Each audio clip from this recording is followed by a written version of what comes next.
All hands, arms, feet, and legs inside the truck at all times. Parents watch kids, kids watch your parents. If you're holding on to any personal belongings, please hold on tightly. If anything does fall on the right path, unfortunately, we cannot retrieve it till the end of the day. And I know that makes me sad, so please just hold on to your stuff. Now, here are the top 2 most important rules to make sure you are listening.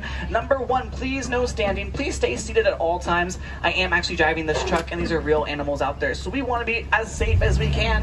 And number 2, please no calling to these animals. They are real, and they're actually endangered, so we want to make sure we respect their habitat. But beyond that, my last rule is just to have some fun. Has anyone been on the safari before? Yes. Has anybody new to the safari? Woo. Well, whether you've been on it once, twice, never, 3 times, whatever it may be, hopefully we see something awesome today. Right now, though, we are entering the Little Ituri Forest, characterized by lots of things you'd find in, well, a forest. Lots of trees, bushes, bamboo, shrubbery, but also animals that tend to be quite reclusive. If you look to the right, you're going to see my personal favorite animal, the Okapi. Now, the Okapi is so reclusive, it wasn't found by the Western world until the year 1901. It has a long prehensile tongue that can reach up into the trees and grab some leaves. It's actually so long it can reach up and touch its eyeballs and clean them with it. Delicious, am I right? On top of that, they actually communicate below the level of human hearing. They communicate with infrasonic communication. And they are the closest relative to the giraffe. A lot of people think they're related to the zebra because of the black and white stripes on their legs, but we know they're related to the giraffe because they have the exact same skull structure.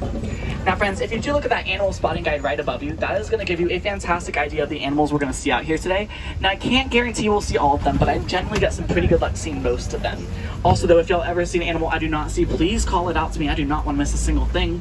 Over here to the left though, on this hill, I do see a black rhinoceros. Black rhinos can weigh up to 3,000 pounds, but unfortunately there are less than 5,000 of them in the world right now due to poaching. A lot of poachers believe their horns have medicinal powers, but in reality, they are just made out of keratin, which is exactly what our fingernails and toes are made out of. They also have a pointed upper lip, which allows them to reach into the trees and grab some leaves. Over here to the right, you're going to see those tan animals. Those are the greater kudu. Greater kudu can stand 55 inches tall at the shoulder, and usually female greater kudu are taller than male greater kudu, but females don't have horns, whereas the males do.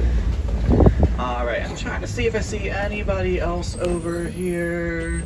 Okay, all the way back here in this left corner, kind of behind those bushes, you can see those black and white birds. Those are the saddle-billed stork. They get their name because they have a saddle shape on their bill, hence the name, you know, saddle-billed stork. They can also stand about 5 feet tall and have a wingspan 9 feet wide. So if you look at the canopy above you from left to right, that is 9 feet wide. Also, the saddle-billed stork do not have vocal cords, so they communicate by rattling their bills. Now friends, we are entering the Safi River region, characterized by lots of animals that will hang out in watering holes. Now this is usually where people are most tempted to stand up. Y'all, please just stay seated for me. It is for our safety and the safety of these animals, so please, please, please stay seated. But right over here to the right, we're going to see 2 Nile hippopotamus. Hippos can be underwater for up to 8 minutes at a time. An adult hippopotamus usually weighs about 5,500 pounds, and a baby hippopotamus about 85 pounds. They have long 18-inch teeth, which are fantastic for helping them defend themselves. But here's the thing, hippos don't really have any natural predators. They don't really need to defend themselves, but like, if they did, those teeth would help. Otherwise, they just use them to eat vegetation like bushes, shrubbery, leaves, stuff like that. Also, a group of hippos is called a bloat. And if you ever see them swimming, they're actually not really swimming, they're kind of gliding. They use their stubby little legs to walk under the water. Now over here to the left, these white birds in the middle on that island, those are the pink-backed pelicans. They get their names because during the mating season, their back turns a pinkish color. They usually mate in groups of pairs of 20 to 500, and the incubation period for their eggs is about 30 days long. Also, just like 2 human partners may get engaged with an engagement ring, the way that these guys get engaged is one of them will go into the bushes and they'll go and find a stick from a tree, and then they'll present it to the other one as an engagement ring or a dowry. Now, speaking of engagement, friends, I think I do see 2 people in our front row today that just got married. So can I get a congratulations from everybody for our 2 guests in the front? Thank you. Yes. Now, friends, make sure we do stay seated because right now we are going over the Crocodile Bridge. If you look to the left, can I get an ooh? And can I get an aww? Exactly. Look at those Nile Crocodile. They can be 16 feet long, weigh up to 500 pounds, and have an incubation period and usually live to be about 40 years old. Usually they incubate their eggs in their mouths by gently rotating them around. Now, when a baby crocodile is born, its parents will carry it to and from places in their mouths. Crocodile, they really only eat seafood like fish. However, their jaws are strong enough to crush the bone of any animal that comes into their path. Also, crocodile, they really only eat about 1 meal a week, but it's about 1/3 of their body mass, and they actually can go months without eating if they need to. Well, speaking of eating, they really only eat seafood like fish. Wait, did I already say that? I think I did. Well, they really only eat seafood like fish, but their jaws can't crush the bone of any animal that comes into their path. Also, they are different from alligators. Crocodiles have a much rounder jaw, a teethier grin, and a fourth tooth on their lower jaw that juts out. Now, over here to the right, friends, we're going to see a Baobob tree. A Baobob tree is often called an upside-down tree because it does look, well, upside down. But in reality, it is not. It is just leafless for about 9 months out of the year. It's also called a tree of life because it can store thousands of gallons of water in its trunk. So a lot of times animals will break off pieces of the bark for some of that water. And now, friends, we are headed into my personal favorite part of the reserve. It is the Savannah Unana. Yes, that was cringy. I know, I can't sing. That's alright. Regardless, here we are in the Savannah, specifically the West Savannah. So the Savannah is an awesome ecosystem with tall trees for giraffes to eat leaves, other trees and bushes for elephants to knock down, and lots of grassy areas for animals that migrate and graze in the grass. Now, when it comes to the Savannah, it is an incredibly delicate ecosystem. If one thing goes wrong, the entire Savannah could fall apart. That one thing could be a fluke thunderstorm, or too few or too many of a certain kind of animal, or some trees falling down. What's important is that we do our research to learn about the Savannah so that we can help conserve it more. Now, I'm not seeing anybody directly to our right, unless I'm missing something. No, I don't think so. But up ahead, I think I see some Springbok and some Hartman mountain zebras, so we should see some friends very shortly. But over here on our left, let's see. Yes, right over here to the left, we can see a pack of African wild dogs. Now, they are super cute, but they're not incredibly cuddly. Actually, 90% of their hunts end successfully. Usually they'll hunt as a pack, and one dog will lead the pack, and then when that dog gets tired, another one will take its place. So, like I said, 90% of their hunts unsuccessfully. They'll just keep going until they tire out their prey. They are related to the canine family, but they only have 4 toes, not 5, and they don't really bark, they kind of chirp instead. And as we round this corner over here on the left, we're going to see these small little tan animals with a dark brown stripe and a white underbelly. These are the Springbok. These are these really small ones over here. Now, Springbok get their names because of their ability to spring 6 feet into the air from a standing position. That ability is called pronking. They can also leap about 13 feet in front of them, and they're the national animal of South Africa. Lots of sports teams will actually use them as their mascot. And then right over here to the left, all the way back in that corner, you'll see those sable antelopes with those long horns. Sable antelopes are extremely brave animals, brave enough that if a lion jumped on their backs, they would easily defend themselves with their horns. They are the emblem of the Harambe Wildlife Reserve, which is the reserve we are on right now. And then right over here to our left as well, we can see the Hartman mountain zebras. Now, zebras are black with white stripes, and we know that because of their black noses. Also, a group of zebras is called a dazzle, and they can migrate up to 300 miles. Now, they have a flap of skin under their neck called a dewlap that's filled with blood vessels to cool their bodies off. How it works is they've got cooler blood in that flap of skin that then circulates throughout the rest of the body when they get hot out. They are the only species of zebra that has this flap of skin. Also, just like no 2 humans have the same fingerprint, no 2 zebras have the same coat print as well. And they are related to horses, but they don't really neigh, they kind of grunt instead. And then right in front of us to our left, we'll see these gray animals. So friends, it does sound like we're stopped for a quick minute. Sounds like a giraffe in front of us has licked a mirror of one of the safari trucks. So we're just gonna hang tight for a quick minute while we wait for them to clear the path. But at least we see the giraffes over there. While we wait, usually when the animals are in the road, we just kind of hang out and wait because we don't want to disturb them in any way, so that we just kind of let them hang out in their own environment and habitat, and then if they move, they move. If they don't, they don't. Sometimes animal programs cast members will bring like food and stuff to encourage them to move, but otherwise we just kind of wait. But anyways, back over here to these gray animals, the wildebeest. So when it comes to wildebeest, they get their names from the Afrikaans language. Afrikaans is a derivative of the Dutch language, and wildebeest means wild beast. They're the second most densely populated species after humans. Once a year, they have what's called the Great Migration, where 1.5 million of them migrate across 500 to 1,000 miles. The way they don't get lost is they have scent glands in their hooves to help them find each other. Also, the noise that they make sounds like the word new, like N-E-W, but it's spelled G-N-U, and the G is silent. And now, right now, we are driving through some termite mounds made by, well, termites out of soil, dirt, and dung. They kind of bake together in the sun to form this clay structure that lots of taller animals will use as back scratching posts, but then smaller animals will use as lookouts because they're actually porous and filled with small little holes. Now, as we carry on up this way, we're going to see some Maasai giraffes. I'm hoping a giraffe does not lick our truck, but there are some Maasai giraffes up here. Maasai giraffes, they kind of have like a splotchy coat.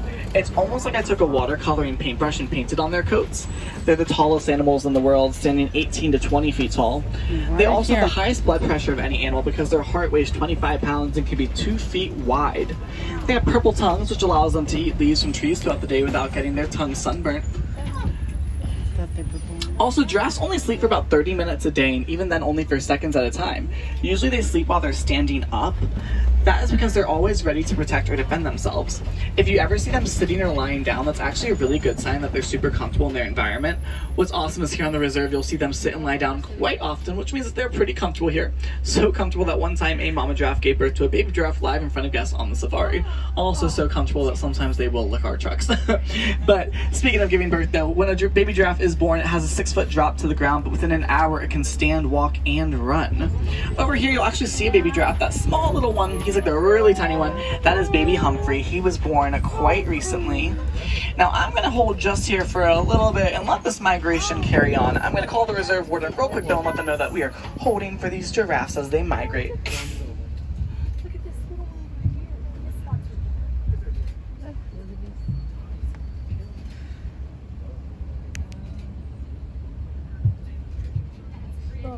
Oh wait, what are those? Oh wait, those are the... Alright folks, it looks like we should be back on the move here. Oh wait, another one's joining. They all want to come over to this area today. The Great Migration of the park. Oh. And we are good to carry on. Oh wait. Right here. Look at big one. Yeah. And they also, like I said, they do give birth usually, and when the baby's born, it has a 6-foot drop to the ground, and then within an hour it can stand, walk, and run. A group of giraffes is called a tower. Also, giraffes are called ruminants. That means they have 4 stomachs. They usually eat food that's a little more difficult to digest, so they'll chew on leaves and stuff like that. They'll swallow them. It'll go through the first 2 stomachs, then back up the esophagus. They'll chew some more, and then down the second 2 stomachs until it's fully digested. Now over there to the right, you're going to see the Ankoli cattle under those palm trees. They're also called the Watusi cattle after the tribe that first domesticated them, the Watusi tribe. They have those long horns that can be 3 to 4 feet long, but they only weigh about 10 to 20 pounds. That is because they have a hollow inside structure. It's kind of like a honeycomb structure, and it's filled with blood vessels to cool their bodies down. Similar to how the Hartman mountain zebra has that flap of skin called the dewlap. Lots of animals you actually find on this reserve do have kind of ways that they cool their own bodies down by having blood vessels in an area that might be cooler than the rest of the body. Now we are still going to be in the West Savannah, but we are heading into a slightly different section of it, so we should see some different animals. Actually right in front of us I do see an African elephant. So African elephants, they do have ears in the shape of the continent of Africa. They're also much larger than the Asian elephants, and they only have 1 dome on their forehead, not 2. They also flap their ears to cool their bodies off because they do have blood vessels there. Also over here to the left, we're going to see some mandrels. Mandrels are the world's largest monkeys. They do have blue and red on their faces and their backsides, but they're not related to baboons. Baboons don't have tails, whereas mandrels do. Mandrels will bare their 2-inch canine teeth at each other in order to greet each other, and they actually have sacs in their cheeks that will help store snacks for later. Now back to these elephants though, we are going to see that one again over here in just a moment. A lot of times when they get hot out, they'll throw dirt and mud onto their backs with their trunk, and that'll kind of help cool their bodies down and give them a nice little natural sunscreen. Now, unfortunately, elephant habitats are being destroyed like crazy because they're usually characterized by a mineral called coltan. Coltan is essentially what's used to power a lot of our electronic devices. It's basically what keeps our phones and stuff small while still working. Well, due to this habitat destruction, though, a lot of the animals are trying to find new places to live, and then they'll end up stomping on farmers' crops, and then farmers will poach the elephants. Overall, not a great situation. However, here at Disney's Animal Kingdom, oh, right over here, folks, make sure you do get a picture of that. But here at Disney's Animal Kingdom, we actually worked with farmers in Africa to set up beehive fences around their crops. This scares the elephants away because they're actually scared of bees.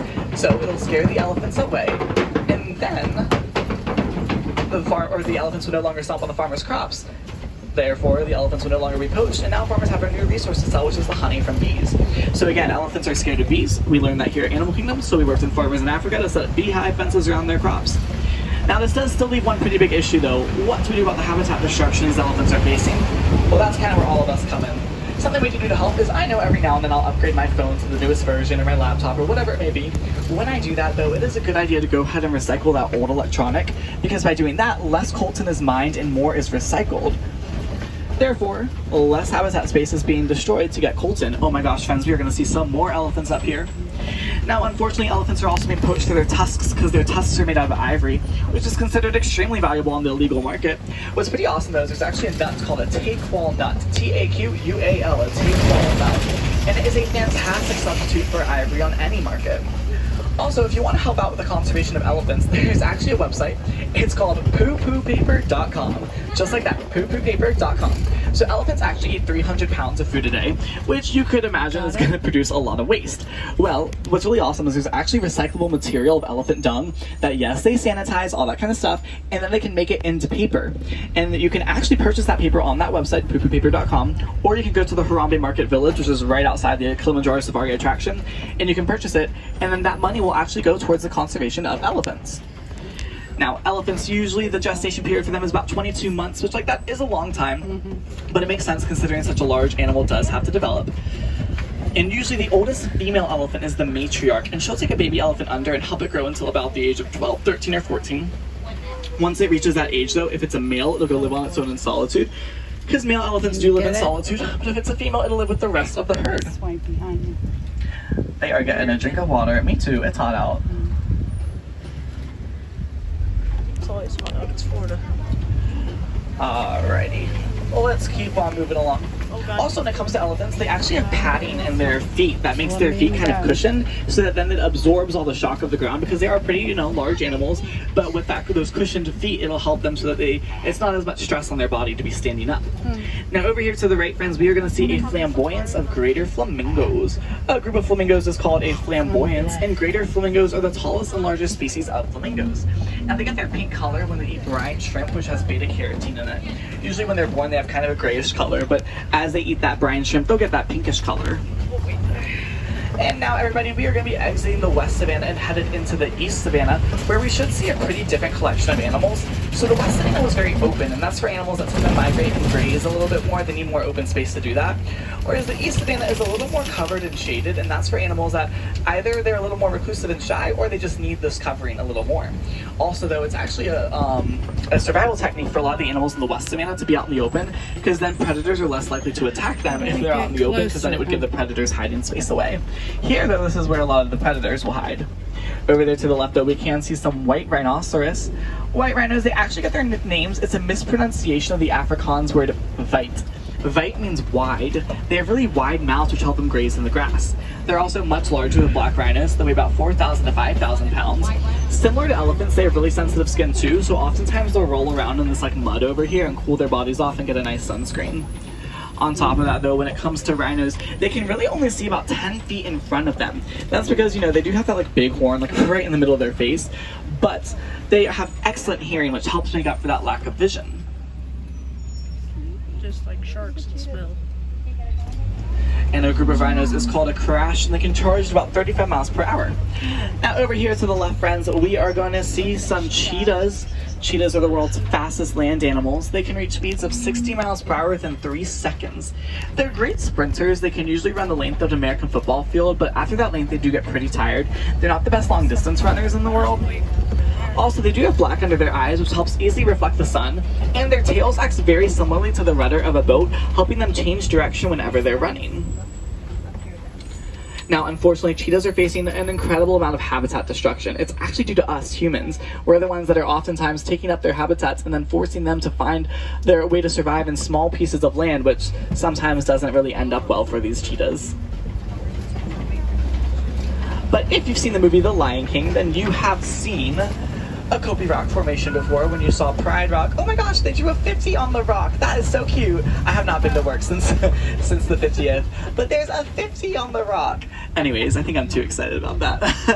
But to the left, this is Okapi rock formation. If you've seen The Lion King, then you've seen Pride Rock. That's where Rafiki lifts Simba up into the air. Fun fact about Simba is actually Swahili for lion. So if you think about it, you're watching a movie, The Lion King, about a lion named Simba, which means lion. And guess what? Here comes a really cringy joke. I'm not lion, but I'm so funny. Thank you. Anyways, so over here to the left. Are the lions out? Oh, come on now. I can't have to set them up and then them not be out. Hold up. Keep your eyes peeled, everybody. I was told they're out. Let's see. Okay, I'm not seeing anybody just yet. Is there anybody to the right? There wouldn't be lions to the right, but any animals to the right. Right over there, actually, you can see some ostriches. Ostriches are the world's tallest and largest birds. They do have wings, but they cannot fly. Those wings just help them change direction whenever they're running.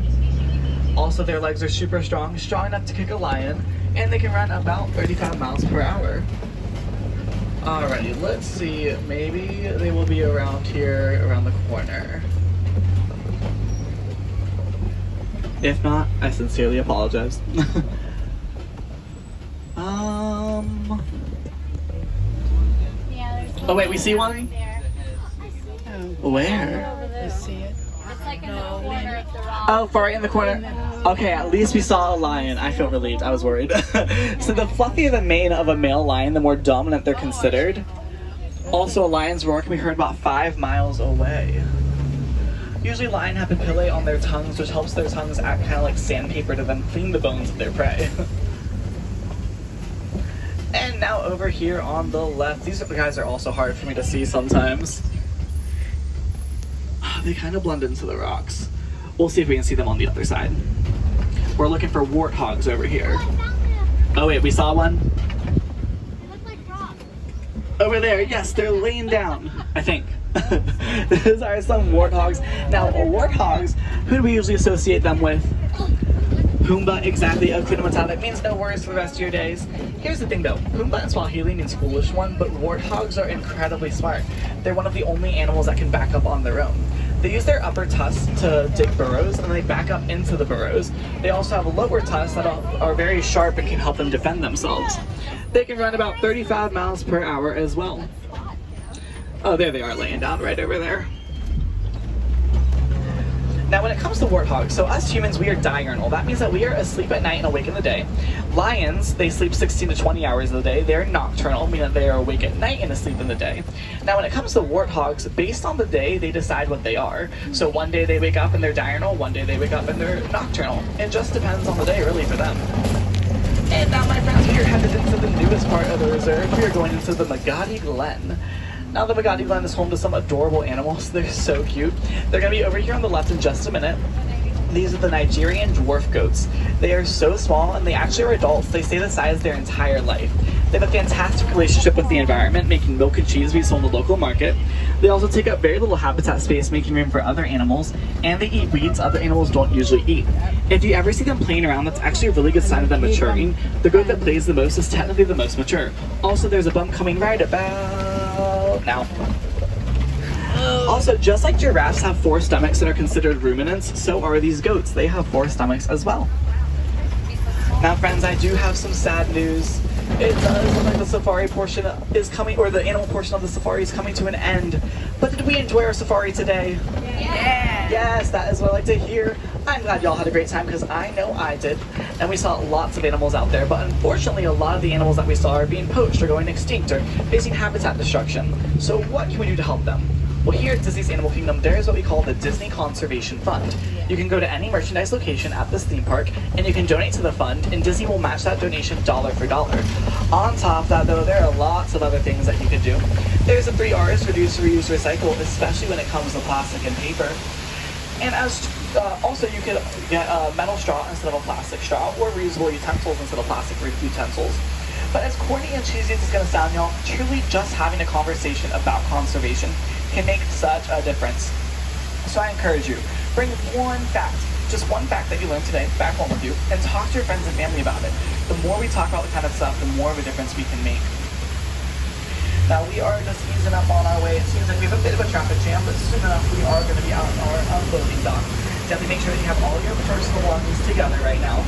Also, if we have any wilderness explorers on board this truck, it is Simba 1. Simba like the lion for the Lion King, and 1 like the number 1. Simba 1.